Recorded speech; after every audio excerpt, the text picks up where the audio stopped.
Well, good afternoon. We are thrilled to have Phil Kean, the visionary behind the Phil Kean Design Group, joining us today as a leader and the expert in modern luxury architecture in America. Phil has a wealth of knowledge and experience to share with us. So as you listen here, get ready for a fascinating conversation on the art of creating exceptional designing exceptional residences, especially around the topic of the whole home remodel. So, Phil, thank you for being with us today. Really appreciate it. Oh, you're welcome. Thanks for inviting me to talk about this. Amazing. It's exciting. It really, really is. And I think this entire topic is something that's really not discussed that much. I think a lot of the conversations around architecture tend to be around the new builds, and hey, we've got a plot of land, and there's that sense of focus there. I would love to direct our conversation today, with your permission, into the whole home remodel. And I would love to understand if you could share with us today a bit about your design process and how do you approach a whole home remodel? Well, when I meet with a client who says to me, I want to do a remodel, or I don't know if I want to do a remodel or I want to tear my house down and build a new house, or some version of those questions. I generally, first thing we do is we inspect the house. So, it's sort of like when you go and visit a home, you want to make sure it has what I call good bones. Meaning that there's more that you're saving than you're taking out and redoing. So that's the first one. Sometimes people are, they have they bought this expensive home, let's say, and they want to remodel it because they decide that I put too much money into it. I need to remodel it, not tear it down. So that's sort of that is really a waste of money, in the sense that if you're going to touch every wall, every every part of the house, then and you're going to change a lot of it. Sort of my rule of thumb is if the ceiling heights are 8 foot and you want 10-foot ceilings or 12-foot ceilings, and you got to pop that roof off, there's a better chance than not that you're better off doing a tear down and starting from scratch.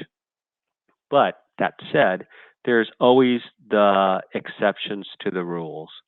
So let's say you have a house that is has some grandfathered in setbacks, or has some grandfathered in heights, or just something that you couldn't do today, then sometimes you're better off doing a remodel, even if you are going to touch everything and manipulate everything. So there's always the exception to every rule that in remodeling. But sort of the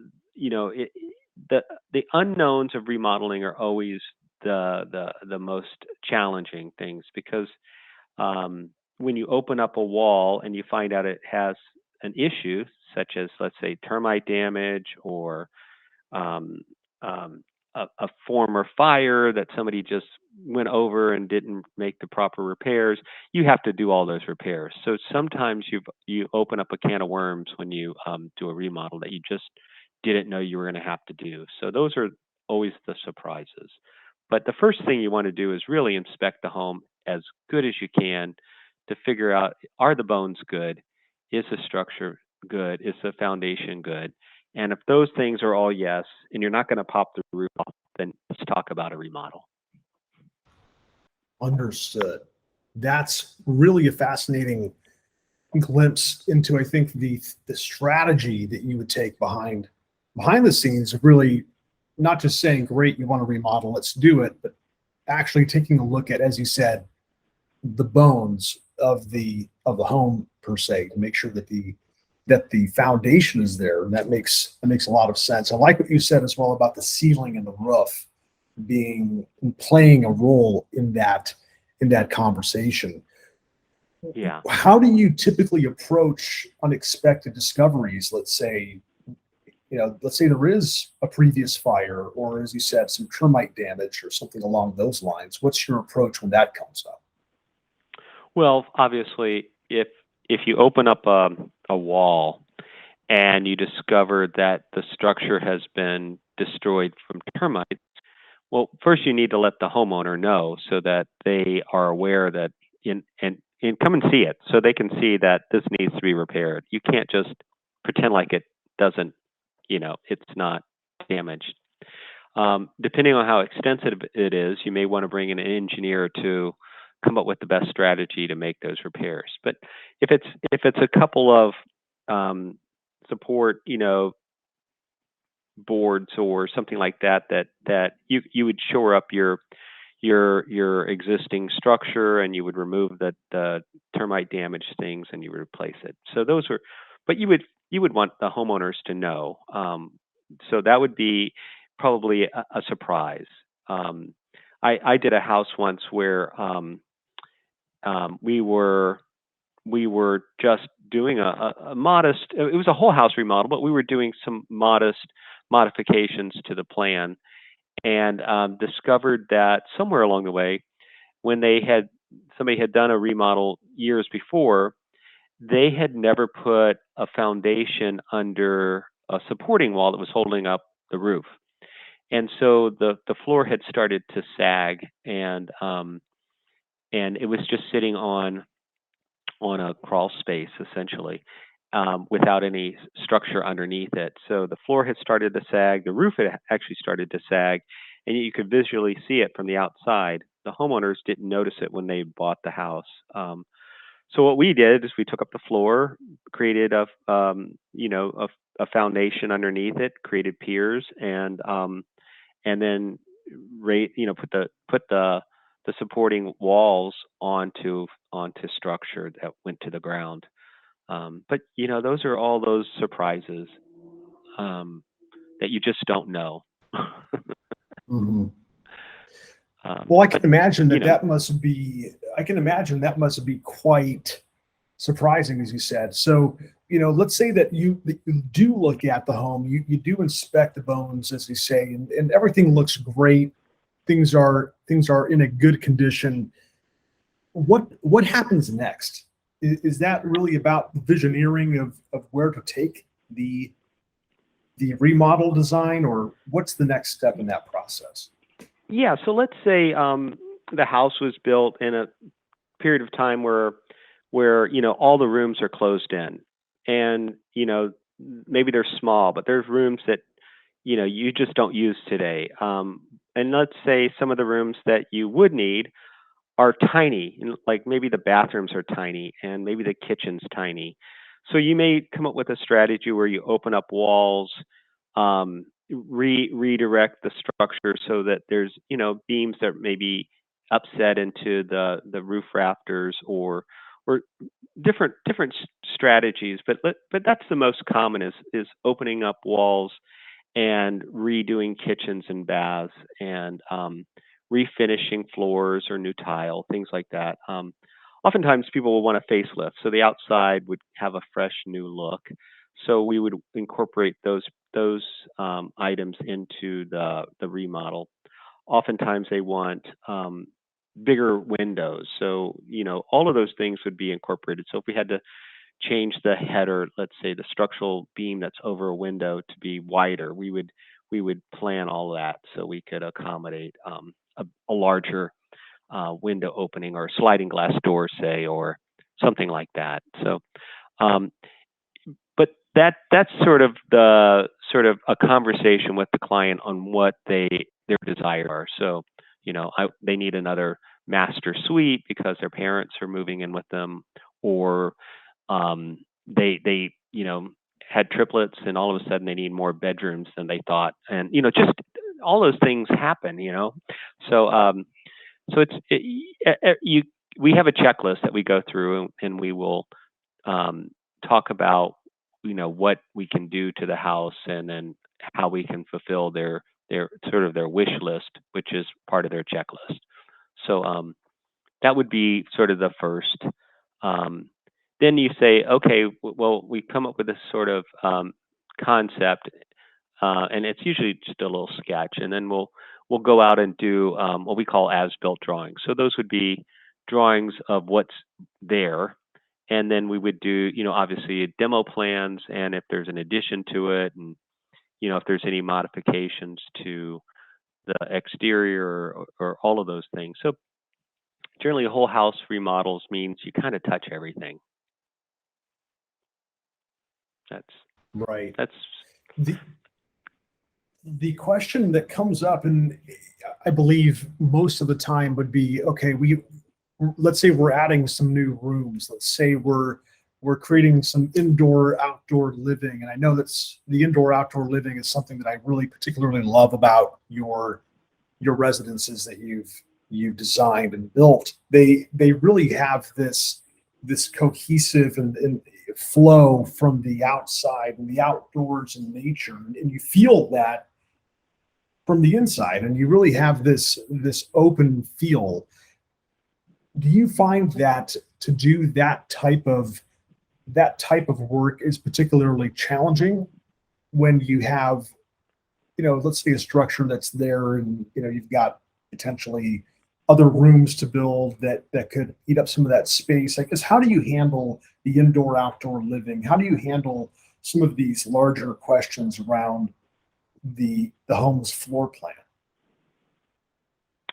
well, a lot of homes, um, if you took out part of the walls and put in maybe floor to ceiling glass or sliding glass doors or accordion doors or something that sort of made access to the outside easier, and then you created some covered outside living space.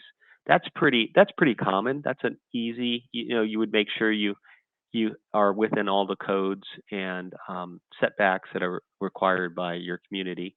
But indoor outdoor really is um, very, very popular, and that's something that a lot of people will, when they're doing their renovation, will add that element into their homes. And with some of the technologies today, you can have your outside spaces um, heated and cooled, not necessarily like an inside space, but you can drop some screens down, and you can use misters, and you can use radiant heaters, and you can, lots of options for um, making the space a little bit more seasonable, so that in the extreme weathers you can modify that with motorized screens and accessory elements.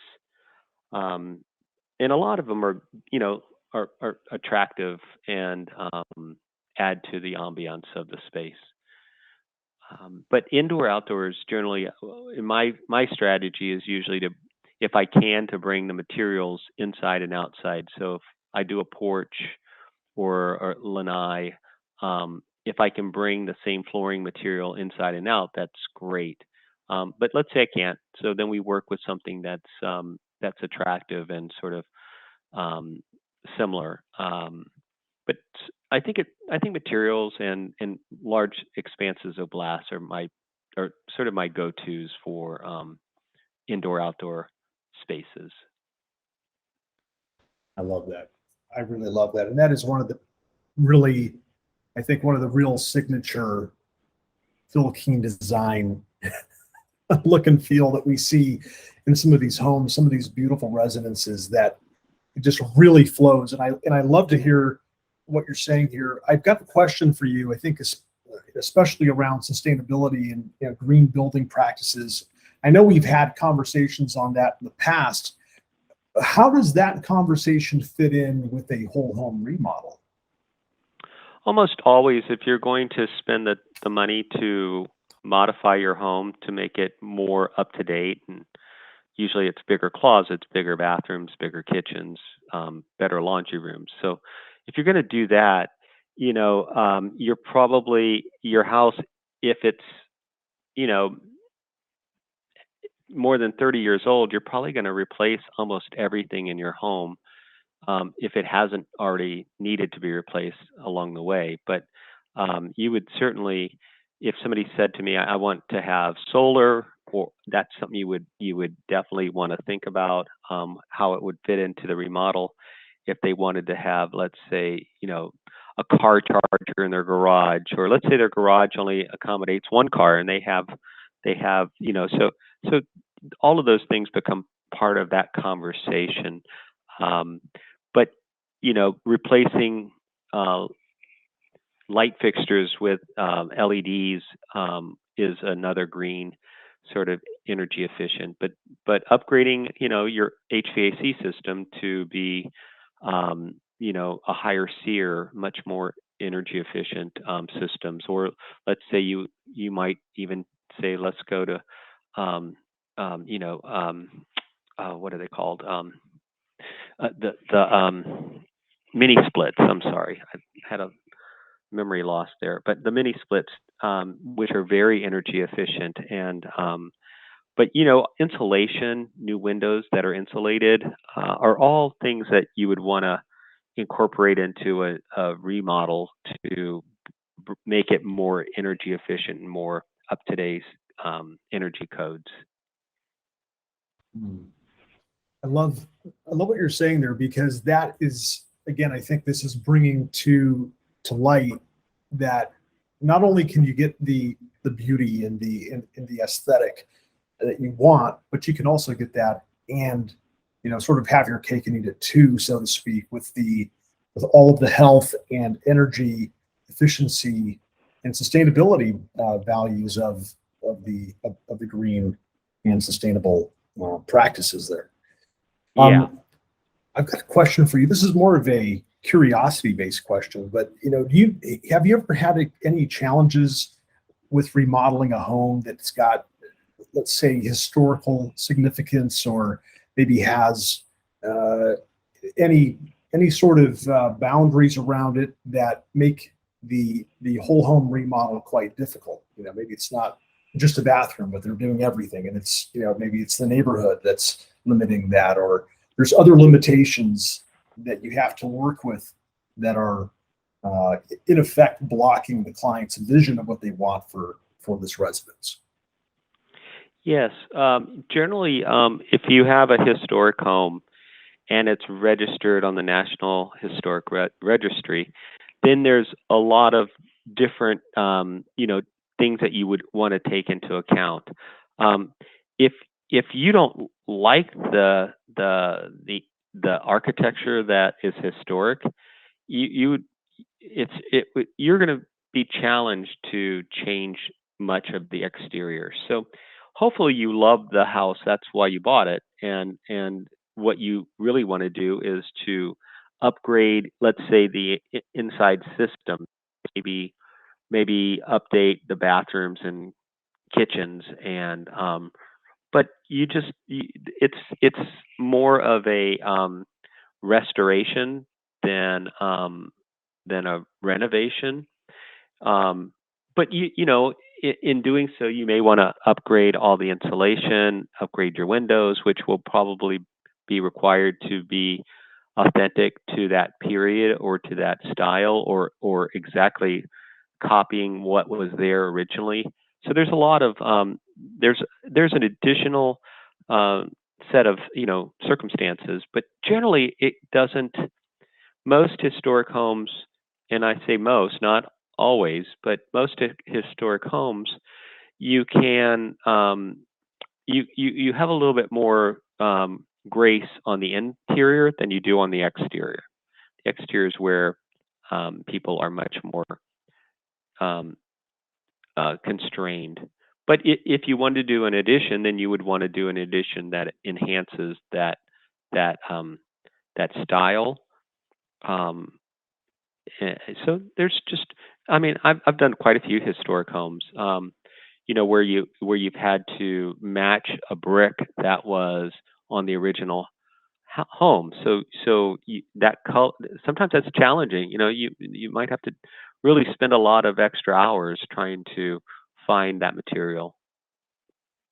So there's remodels are always a little bit more challenging in some regards than new construction, because you have more more things to you have more to potentially think about.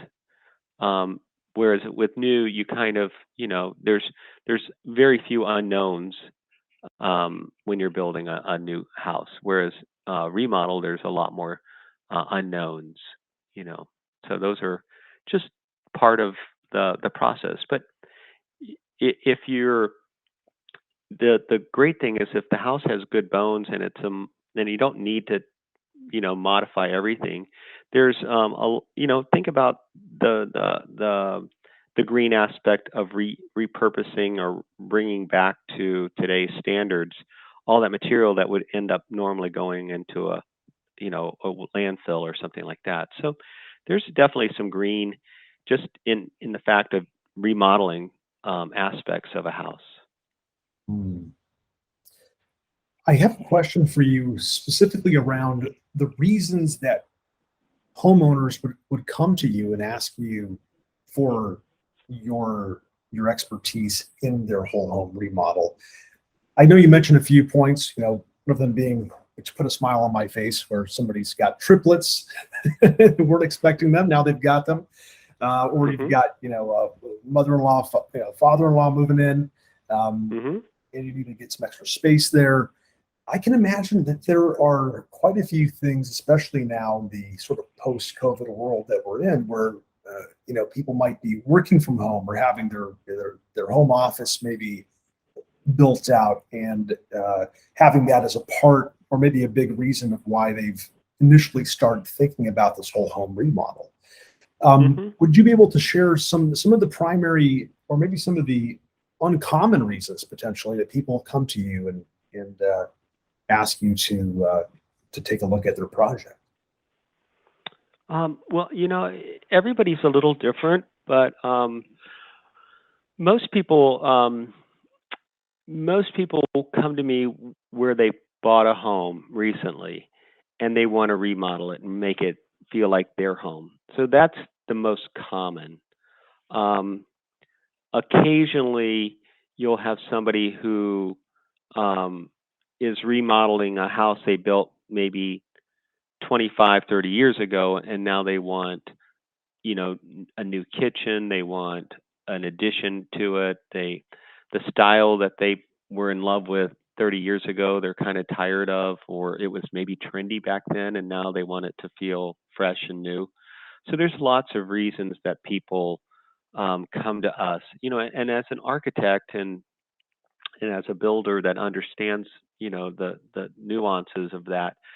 I think being creative within a remodel is always um, smart.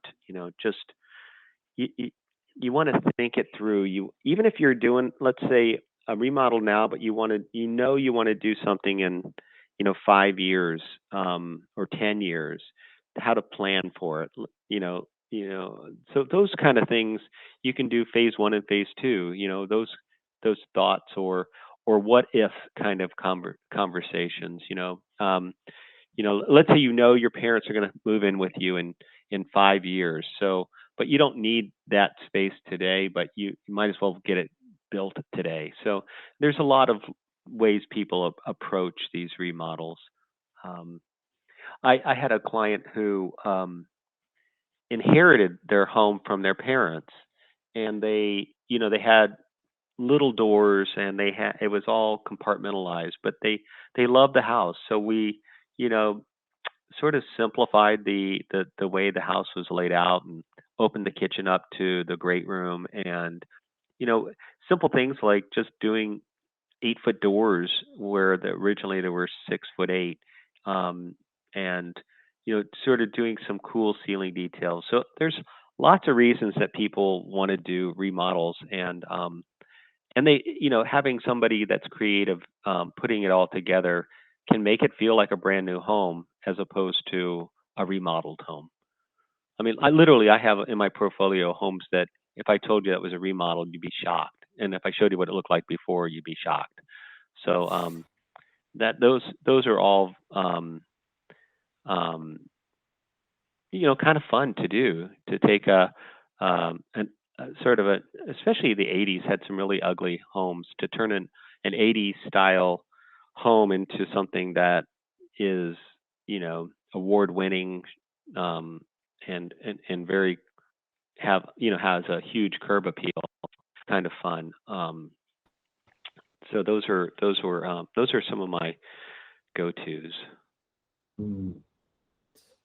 I love the point you made about really being creative about, maybe even future proofing, what you're doing and saying, well, great, I know we need this in the next 5 to 10 years. How can we use this space now, and how can we, leverage that now and enjoy it now to its fullest capacity? Hmm. I love that. Well, I do think that during COVID, when people were in their homes a lot, all of a sudden they were thinking, I need a new kitchen. This kitchen is sort of antiquated, or I've had this same thing for the last 30 years. I'd like to, I'm going to spend that much time here. I want to do that. Or all of a sudden the kids are, in the living room, and there's no privacy for them to do their studies, or whatever happened. People really focused on their homes a lot, and I haven't seen it. It hasn't really slowed down. It's people are still focusing on the spaces that they spend their time in. Um, so a remodel is often the easiest, fastest, especially if you love your home, or love your neighborhood, or love your schools, or for whatever reason you don't want to move. Remodeling's definitely one of those options. Um, Absolutely. I've done all kinds of remodels that are um, for different reasons. Well, that's the beauty of it, is that I think it, as you say, you can take a home that, you know, may not have the curb appeal, it may not, be as up and coming and current, et cetera, but really looking at this from the perspective of, that it has the potential to be. That's exciting for all of us. And I think it's a great segue, frankly, for me to ask you this question, which I've been waiting to ask this to you. I wanted to get through some of the other things first, but I was wondering if you could share with us one of your favorite, or maybe even just one that's notable to you, just a whole home remodel project that you particularly enjoyed, and that you particularly loved the before and the after, and really what made it stand out for you. Well, I've done a couple of remodels for myself. So I did a house that it was built in the 50s. It was a mid-century modern. I bought it from the original owners, and it needed another bedroom. So it needed a decent sized master suite. So I added a master bedroom, bathroom, and it was on a body of water. So it had a beautiful view out back, but nothing really was focused on that view. So my first goal was to create, where could I put another master suite with a walk-in closet, and two sinks, and things like, just the things that people want in their current homes. And then how could I open the house up so that the kitchen could see out to the water? And how could I? So I ended up removing a bunch of the walls, but I didn't raise the ceiling, and I did some creative things where I went up between the rafters and created these faux beams that sort of created some ceiling interest without breaking the bank. And then wherever there was a small window, I just cut it out and made a sliding glass door. So I had a lot of sliding glass doors along the back, and it really opened it up to the inside and outside. And I did add a lanai, so that's one of my favorites that I did. Then another one I did, I didn't change anything about the exterior structure, although it had a it was a house in Maine. It was on a beautiful body of water. I mean, it had the most picturesque view you've ever seen: lighthouses, oceans, islands. It was just a beautiful spot.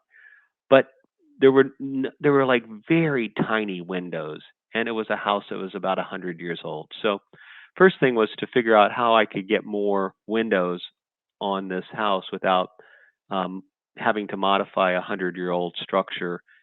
Was more of a challenge than you would think. But that was part of it, and then eliminating walls so that again the kitchen could have a view out to the water. So those were all things that basically you just have to be smart. So maybe a bedroom wasn't as big as it would be by today's standards, but it was a 100-year-old house, so it was really charming. So those are two of my favorite remodels. One that was a mid-century, one that was a 100-year-old, Cape Cod um, shingled style house. So those were fun. I mean, That you know, view sounds amazing, by the way. yeah. I mean, the challenge with both of those homes was how to capture the view. A lot of these old homes are on beautiful pieces of land, and the houses are basically fine, but they didn't have access to the view. So how do you open up those views? And that's really um, that's a major faux pas. A lot of people will put a fireplace. A lot of older homes have a fireplace that block a view of something amazing. And you think you got this $1 million view, and you've got this $10,000 fireplace that keeps you from seeing the view. So I often, if that occurs, that fireplace is gone. Well, it's so true though, right, Phil? You see so many of these amazing homes, and they're blocked either by that, like you say, that big fireplace, or you just have these small, tiny windows everywhere that Yeah. you're just letting in a little tiny bit of light rather than having that entire room flooded with natural light, right? Yeah, I mean, I've I've been I just did a remodel on a house on the ocean here in Florida, and I mean the windows were tiny to the ocean. Not that, you know. So one of the challenges was to get more of this beautiful view into this house. So, um, so we did that. So it's a little of this, a little of that. Talking with your engineer, making sure the structure is sound and solid, and all of a sudden you have, where there was a little window in the kitchen, you have a whole wall of windows in the kitchen. So it's, I mean, that's why you would remodel, not to take a house and make it so different that you should have just started from scratch. I love this. And to wrap things up here, I know our time is limited, so I wanted to just let you know and thank you. It's been such a pleasure having you with us today, Phil. Your Oh, expertise and your passion for this entire space that we've been in here the last few minutes has really been so inspirational, and it shows us the potential. I think that's the big takeaway for me is there's so much potential. And with the right person, the right team, the right group, it really can be possible. And I would encourage you, for those of us who've been listening and would love to learn more about Phil Kean Design Group's unique design vision, you can visit Phil's website at philkeandesigns.com. And Phil, thank you again so much for joining us today and giving our listeners a glimpse into the world of whole home remodels. Really a thank you. pleasure as always.